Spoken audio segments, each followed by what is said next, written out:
Good morning.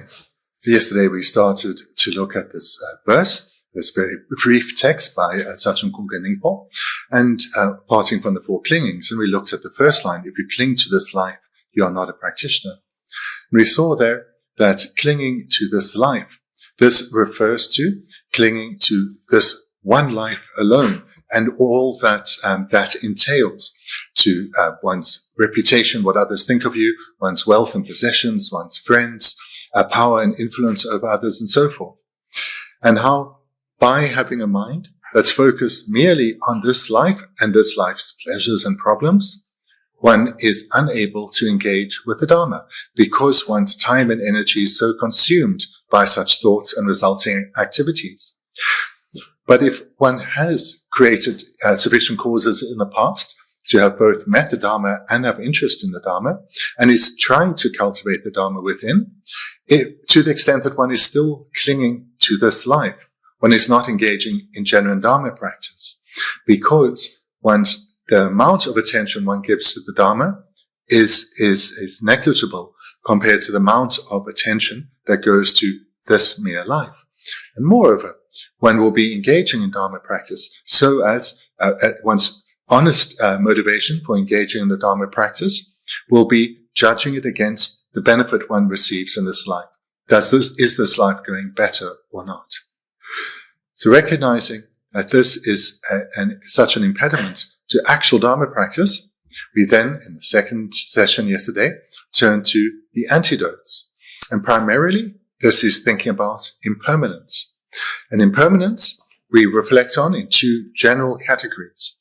One is impermanence in relation to this life and the opportunity that this life presents, recognizing that we will all die and that the time and manner of our death is completely unknown, which means the amount of time we have left to cultivate the genuine Dharma within is finite, and it can end at any time. This then spurs us on to reflect further in terms of impermanence on the second part, which is all that we value and strive for with regards to this life is impermanent.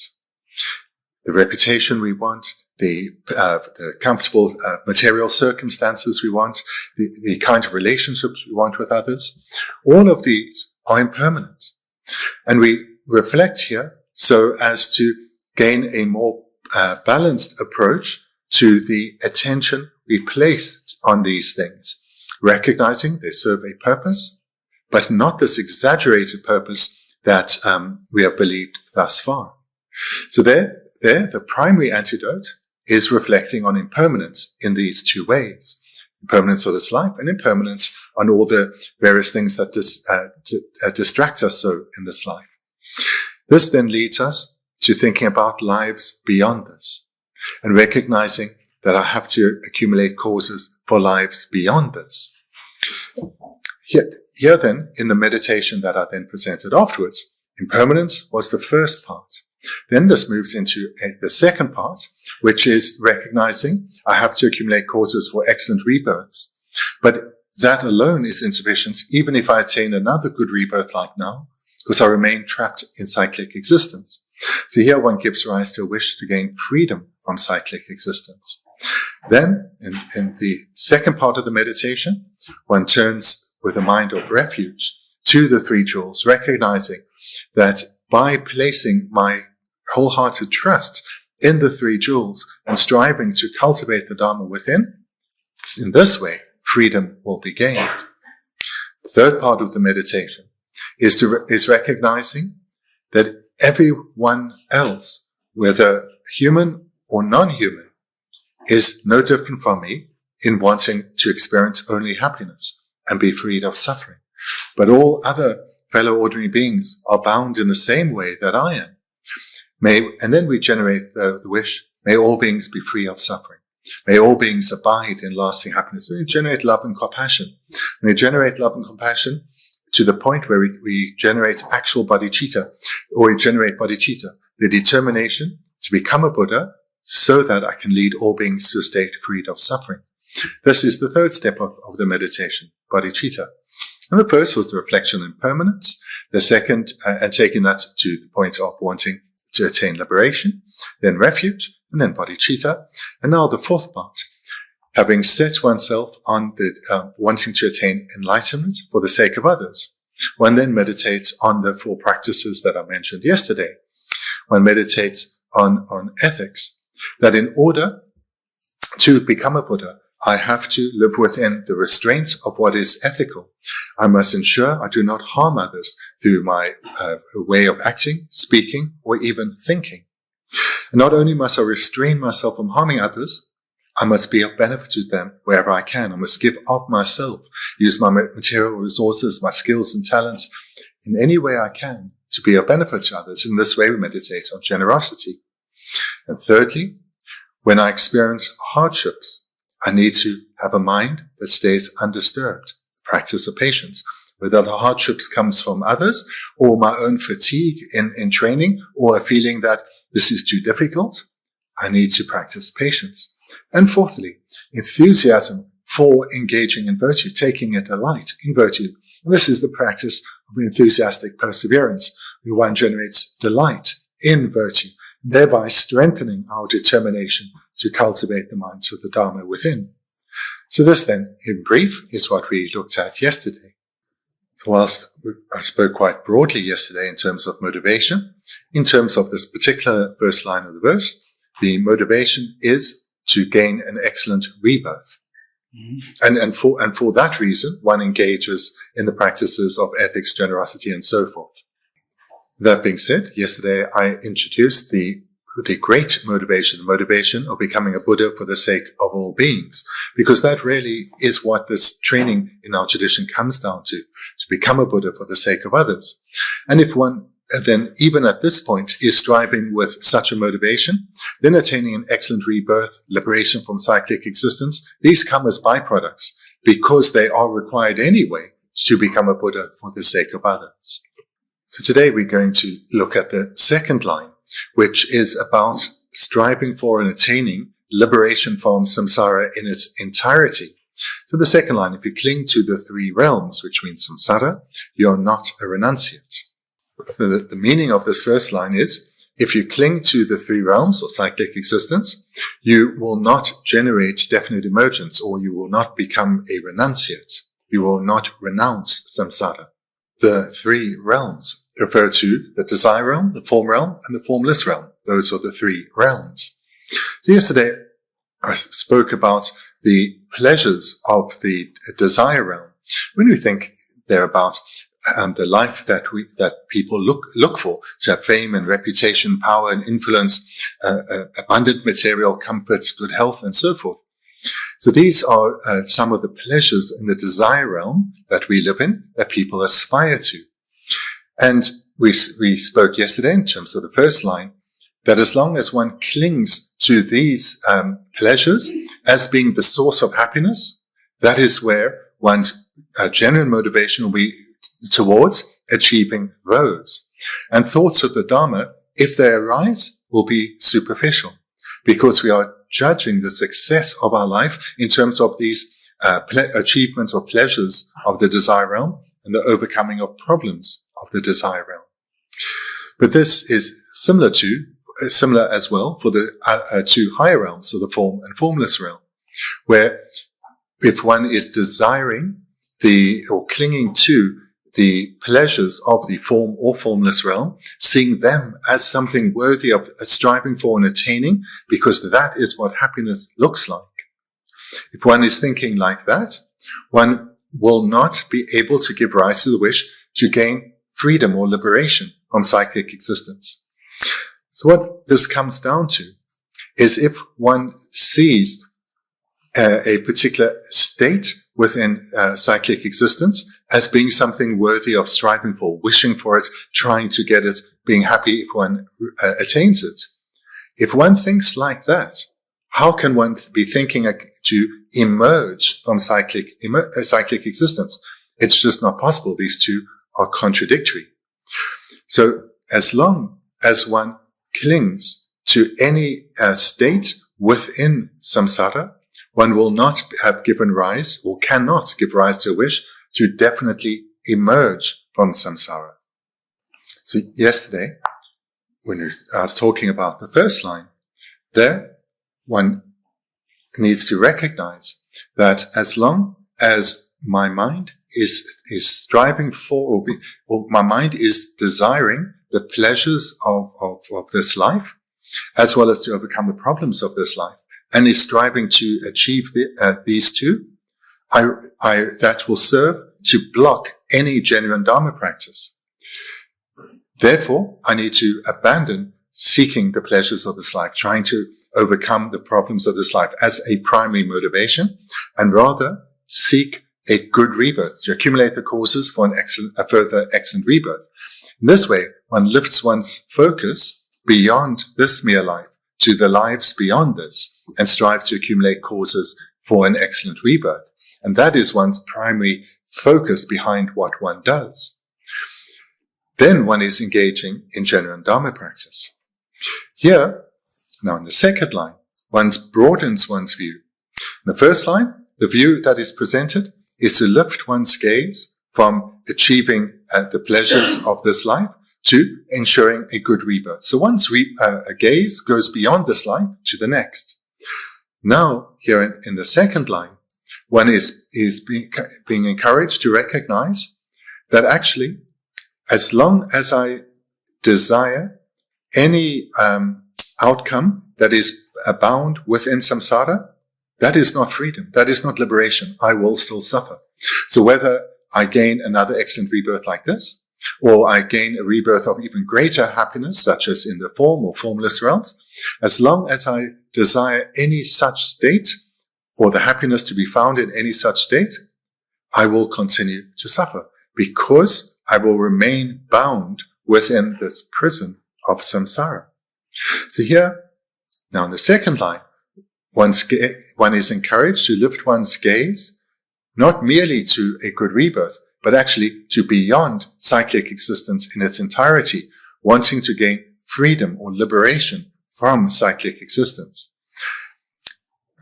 Here then, one is being encouraged to develop a genuine wish for liberation from samsara.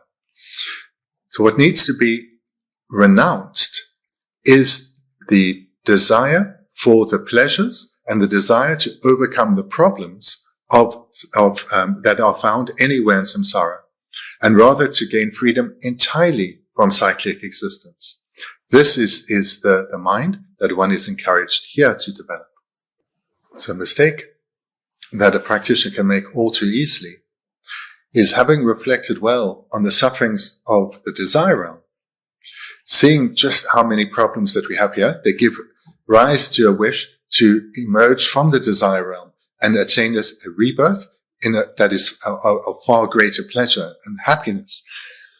And there, they may well have heard teachings about or gained experience of the form realm. And they recognize that in the form realm, one suffers so much less than here in the desire realm. There's far less illness and so forth. The suffering is far, far reduced. So this is a far better situation than we've experienced or we can observe in this life. So one may well desire, I want such a rebirth. I want such experiences because it's so much better than now. And similarly, if one achieves a mind of the form realm and is experiencing this far greater happiness, but then comes to recognize, actually, whilst I'm in a far better state in terms of happiness than someone in the desire realm, I still have a form, I still have a body and there's form around me. And from that, some problems still come. If I develop myself further and attain the formless realm, rebirth in the formless realm, or mind or the formless realm, then I will have far less problems. I'll experience far greater happiness. And one desires this greater happiness. Here, though, of the form realm. In this way, one is clinging to happiness in one of the three realms, or the formless realm, or the form realm, or the desire realm, believing that if I have a particular situation, I achieve a particular outcome such as these, I will be happy. This is what I want. And then striving for that. To the extent that that is the case, one is clinging to the three realms. And if one is clinging in any way to the three realms, one is not a renunciate, or to translate it more literally, one has not given rise to definite emergence, the determination to emerge from the sufferings of the three realms. So this then is the meaning of clinging to the three realms. Yeah. That in brief then is the meaning of the second line. So now to look at it in a more detailed manner. To understand, to give rise to a mind of definite emergence, in other words, to be a renunciate, one needs to understand what is samsara. So this term that used in the text, three realms, that is samsara, the three realms of samsara, the desire realm, the form realm, the formless realm. So one needs to understand what is samsara, because if one understands what is samsara, one can understand then what liberation is, because liberation or freedom, liberation is liberated from samsara. So yesterday we spoke a bit about the phenomena of samsara, things that are bound within samsara. So this refers to one's clinging for, desire for, attachment to the various pleasures that we have experienced thus far, whether it's fame, reputation, family, and so forth.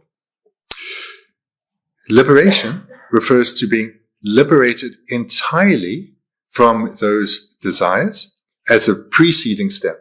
But what it eventually comes down to, liberation is liberation from rebirth under the control of contaminated karma and afflictions.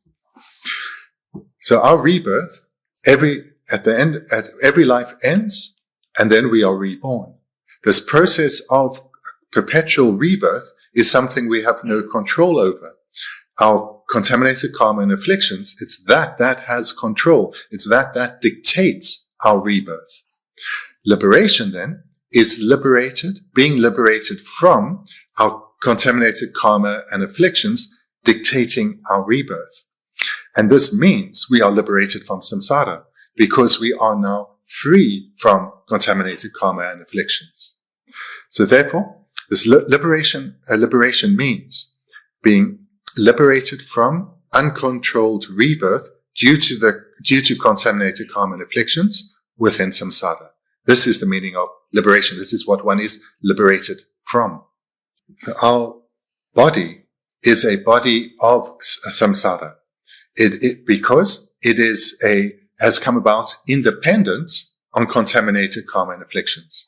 Therefore, this is a samsaric body that we have. Hence, it is a source in which suffering arises. The realm we live in, the desire realm, this too is a samsaric realm.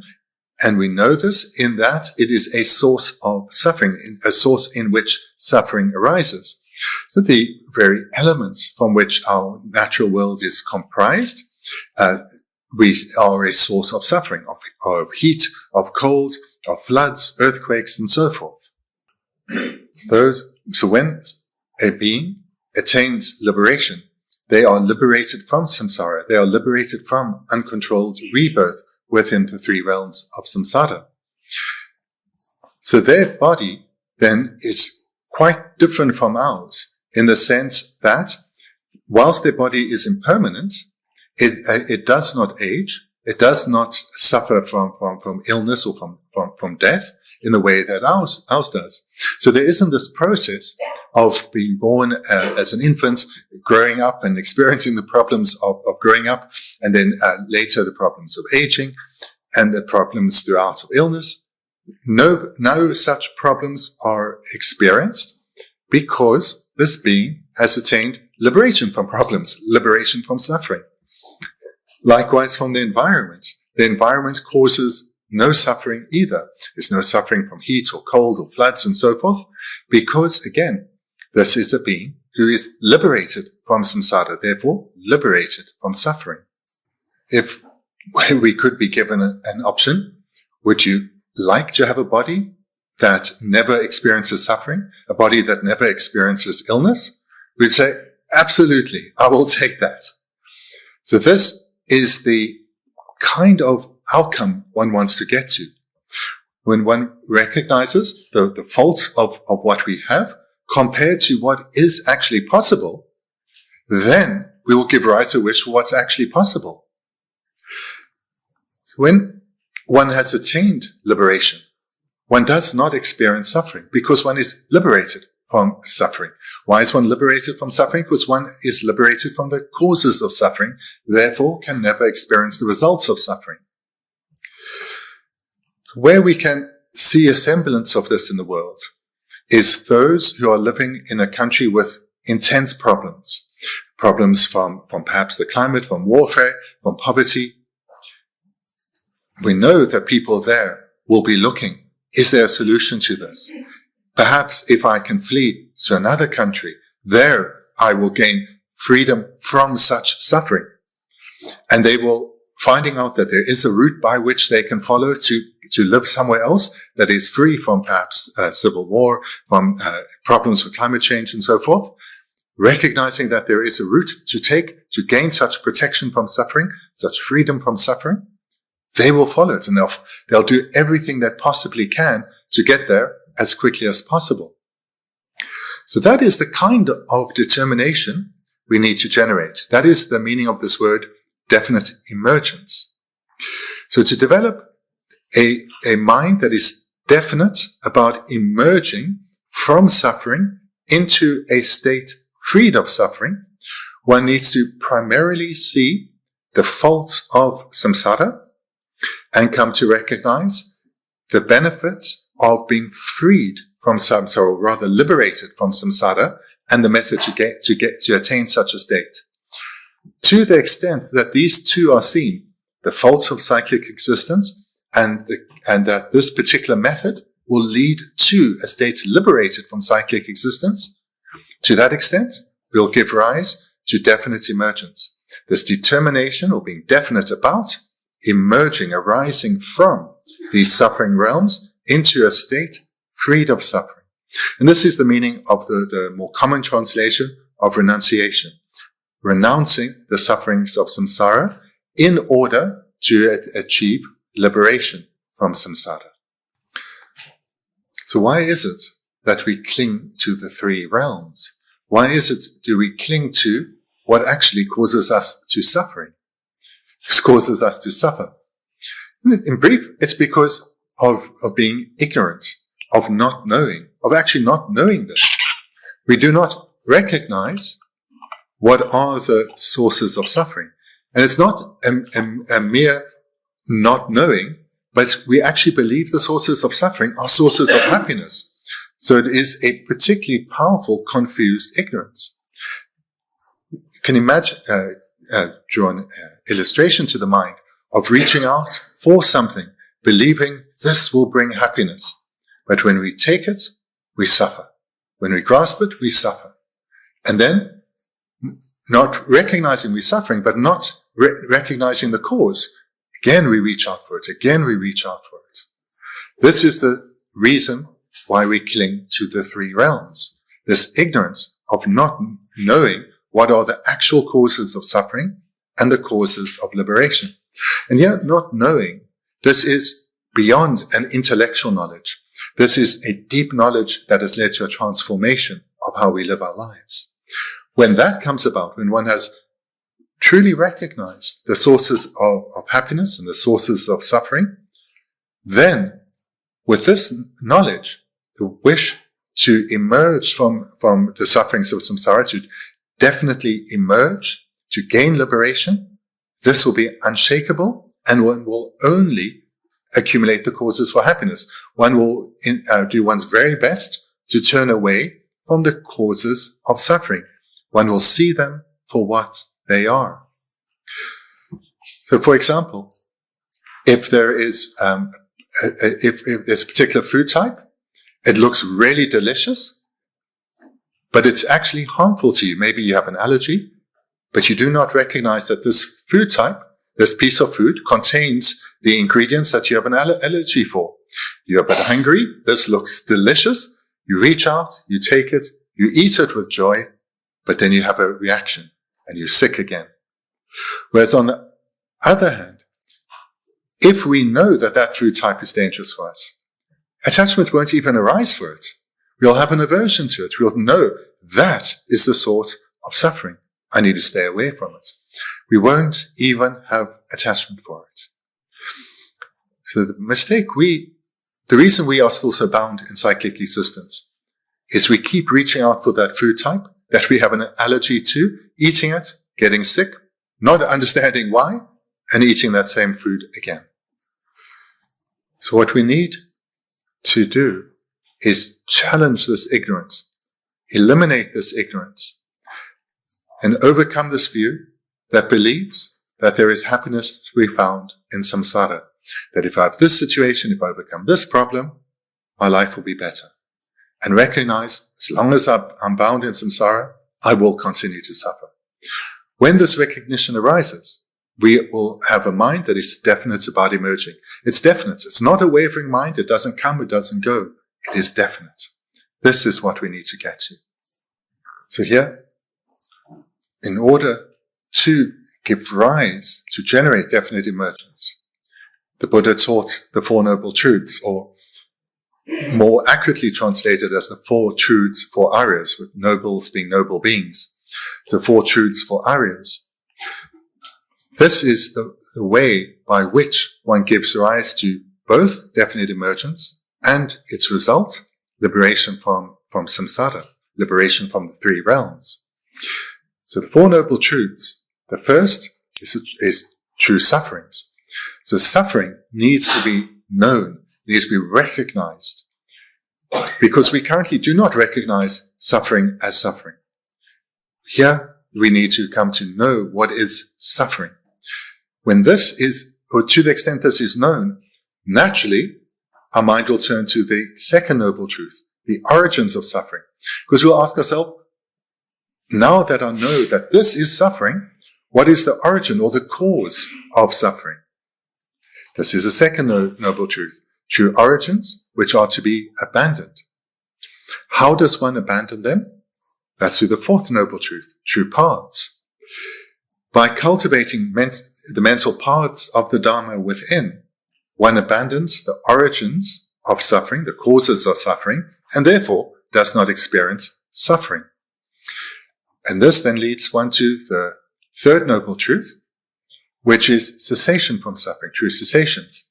This is the state of liberation, where one's mind, and therefore oneself, is where oneself becomes liberated from samsara, freed from suffering.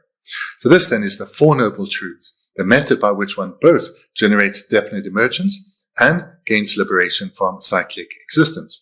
True sufferings need to be known, then that one seeks out their causes, their origins, and to abandon those origins, one cultivates true paths in order to achieve true cessations. The first noble truth, or the first truth for Aryas, is true sufferings, sufferings which are to be known. The sufferings are presented in many ways. One way is to look at a fourfold presentation of the suffering of birth, aging, sickness, and death. So here the reflection is on the suffering of the experience of birth, of entry into a new body. Then the process of aging, which begins in the very next moment, and then of course continues throughout the life. And there are innumerable sufferings relating to this process of aging, again, from the moment of birth throughout life. And then there's the suffering related to periodic sickness. And then finally, the suffering of death, dying without control over one's death. That death befalls one in a time, in a manner not that of one's choosing. One has no control over it. So mentioning these four sufferings, birth, aging, sickness, and death, it's very easy to dismiss this and say, of course, I know this. But this first noble truth, true sufferings, are to be known. And this meaning of the word knowing here is not this mere intellectual understanding, but it's a visceral understanding that leads to a determination to seek out the causes, because one does not want to suffer like this again. That is the meaning of knowing. Further points by which to reflect on suffering is the suffering of not getting what we want. despite striving for it. And this is something we have too much experience of, whether it's for a particular job that one really hopes to get and maybe does a lot of preparation to try and get the job, but does not. Or maybe one is working, enjoying one's work, but really wants a promotion. And despite working so hard, not getting the promotion. Or maybe one is single and there's someone that you like, but they don't like you in the same way. So these are, again, experiences of suffering that we have in abundance. But we haven't really come to recognize this as suffering. Hence, we keep striving for things that cannot lead to happiness. And this then can take us to another suffering, which is being separated from the wanted. In other words, where you have something and you hold at it as if it is supposed to last forever. But it cannot. It is impermanent, and we lose it. It can be a relationship. It can be a valued possession, something we have strong, that has strong sentimental value for it, and it breaks or gets stolen. So again, this is something we have so much experience of.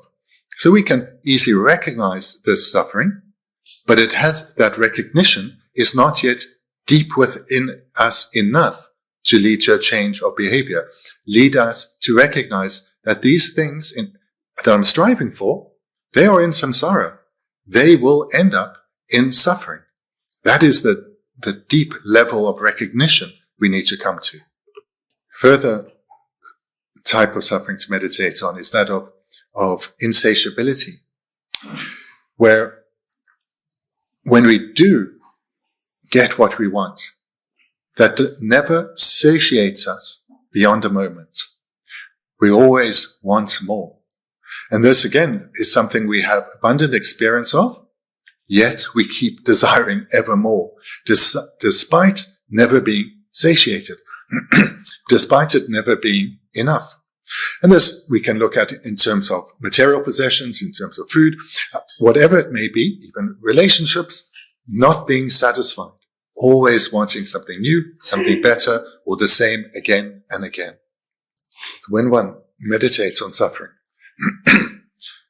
one can look at the world around one as inspiration or as quite an easy way to see examples of these sufferings. So for example, we see not the suffering I mentioned earlier of not getting what you want despite striving for. We see how this is so pervasive in our society. People striving for something because they're clinging to it as a source of happiness. And in order to get it, they make problems. They may cause warfare. They may deceive others. They may steal from others, and so forth. And even if they're not doing anything so overtly wrong, it will consume their time, their job, and so forth. Consume their time and their energy.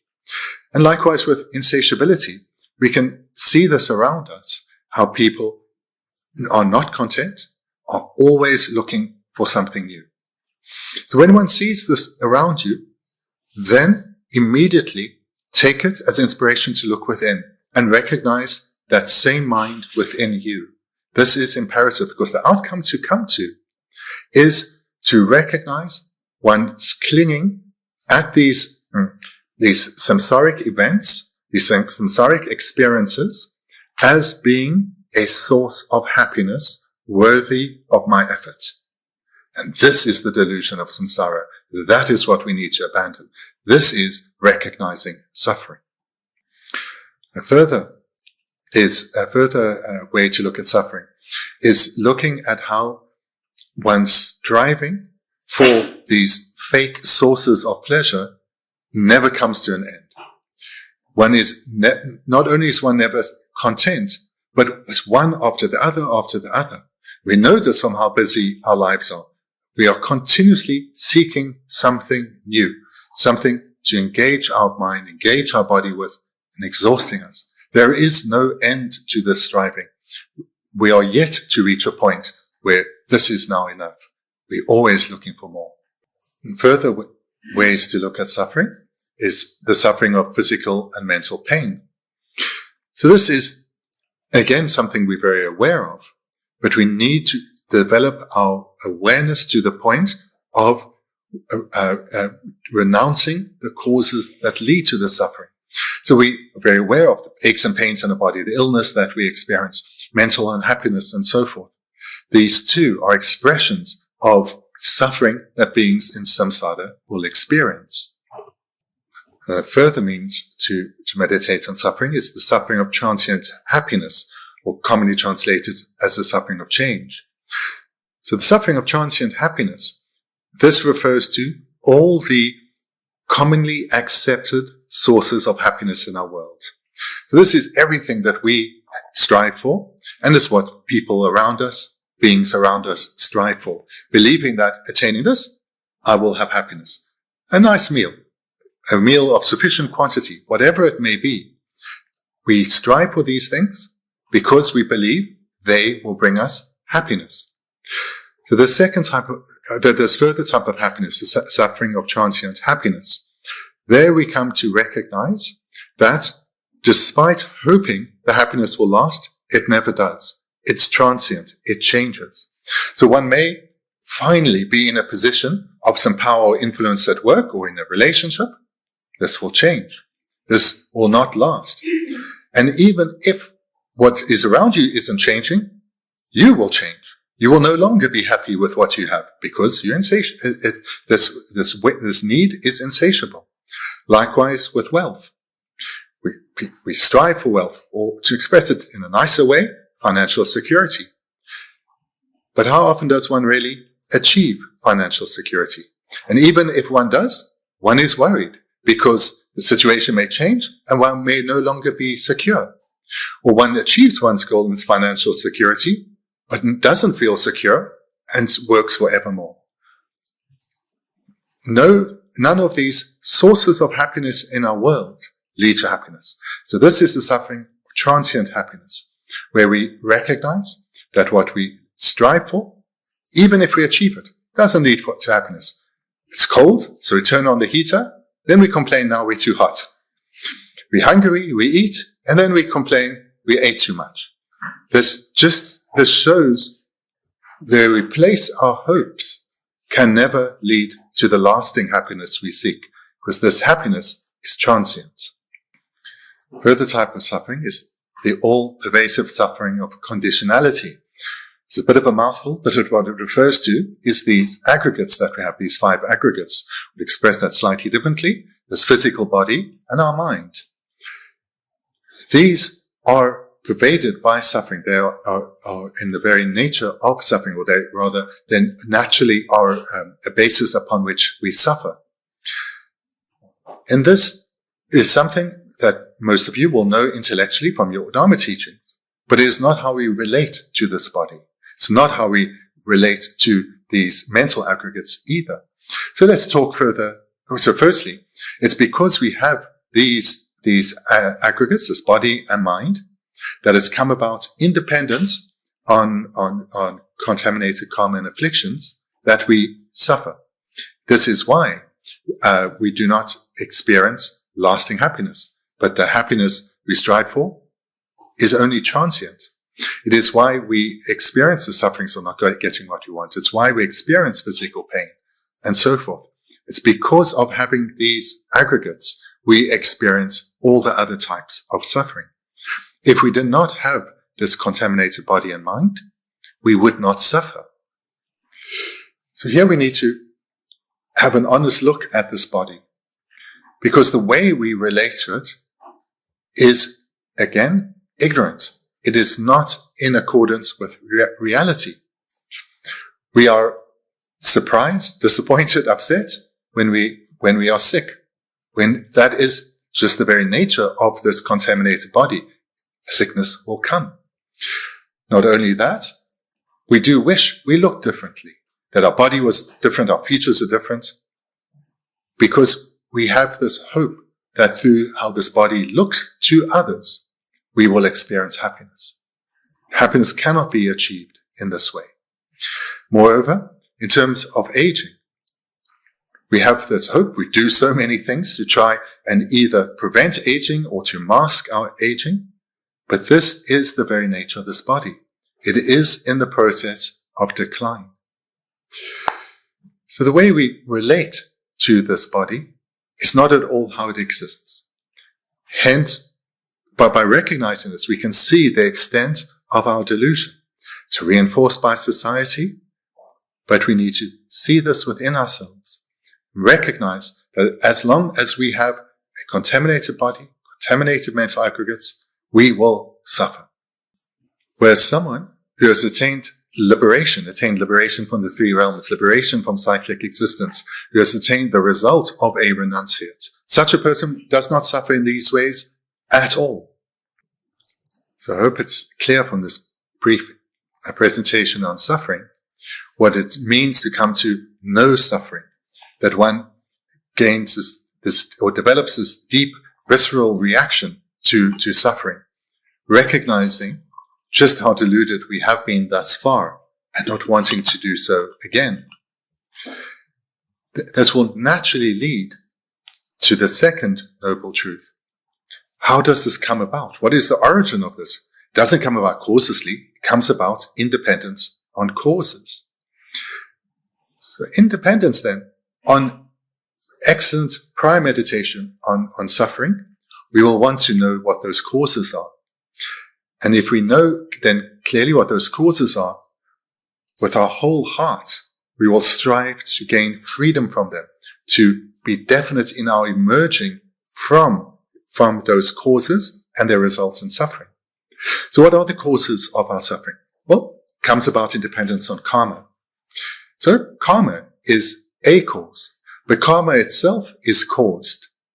Karma comes about in dependence on a deeper cause, the afflictions.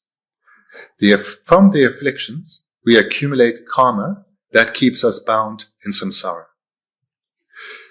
This needs to be recognized, and recognize that the afflictions too have a gradient in terms of coarser and subtler. When this is recognized, one will strive to eradicate the causes. It's just like when you want to beautify your garden and you see weeds in the grass, you know that mowing the lawn is insufficient. You have to weed. You have to pull out the weeds by the roots. Otherwise, they will just grow back. So merely dealing with karma is insufficient. One has to eradicate the cause of karma, of this contaminated karma, the afflictions. When one has recognized first, or come to know first suffering, and then sort out the origin of suffering, the causes of suffering, one will strive with one's whole heart to definitely emerge from the suffering realms of samsara. Or to express it differently, one will want to separate oneself from the three realms and attain liberation. Because once a person has achieved liberation, they will never suffer again. Finally, they've achieved happiness, but a happiness that is lasting and stable. To achieve that, one needs to give rise to definite emergence, this determined attitude to emerge from samsara, which comes about in dependence on recognizing the causes of suffering, which comes about in dependence on recognizing suffering itself. So this morning, we've looked at this second line. If you cling to the three realms, you're not a renunciate. And as long as one is clinging to the three realms, one will not give rise to definite emergence.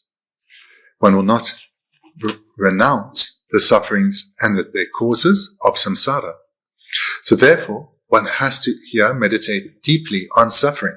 And I mentioned a number of ways to look at suffering, in terms of birth, aging, sickness, and death, in terms of being separated from the wanted, or not getting what you want despite striving for it, and then the further presentation of insatiability, and then also in terms of the suffering of physical and mental suffering, and the suffering of transient happiness, and the suffering of the aggregates.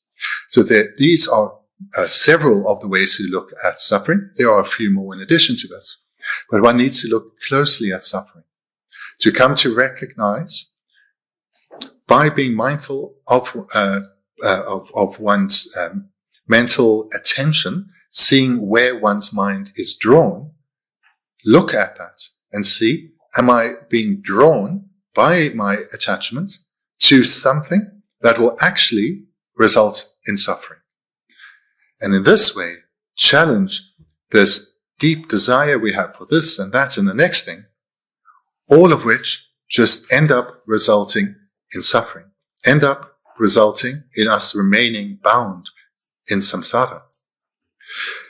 The conclusion of this reflection on suffering is to recognize there is nothing worth desiring or striving for within samsara. Nothing at all. There is nothing that I can attain that will lead to happiness, that will lead to lasting happiness, and then give rise to a determination to emerge from this state. And that will lead one to seek out the causes. And then when one seeks out the causes as well, one knows what one is wanting to emerge from, what turn away from. This is how one generates definite emergence, how one becomes a renunciate.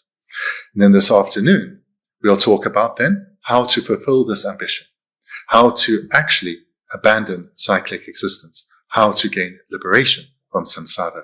So we'll talk about the path, the mental paths to cultivate, the antidotes to suffering in samsara. Then thank you.